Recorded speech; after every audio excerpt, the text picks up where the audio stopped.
if you remember from 2016 to 2020, GE was kind of left for dead.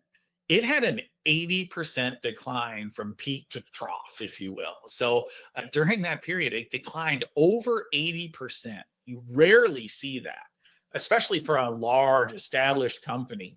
So really people were feeling, and I remember this at the time, is GE going to be around in a couple of years, right? Or are we just going to sell out the pieces and call it a day? So GE is now really kind of three distinct companies. The industrial automation company, which is GEV, Vernova.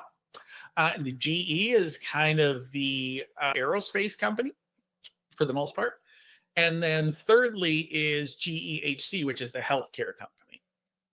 What's amazing about it is just the recovery in those stocks during this period of time recently. So if you look from May 2024, which is kind of when the final split up had occurred and you have the three companies trading, from that point on, GEV is up 330%.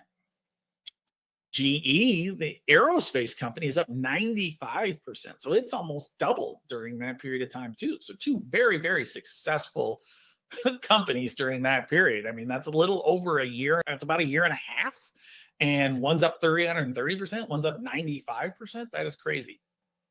So all of them are up positively, but just the rebound in and of itself for a company, for a very, hey, you never go broke owning GE, 80s and 90s, you really felt like that, to where in the 2015-20 range, is this company going to be around, was a massive shift.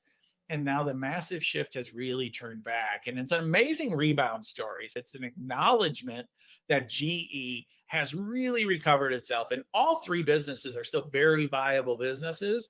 And in fact, can be market leaders, or at least close to market leaders, in each of those segments.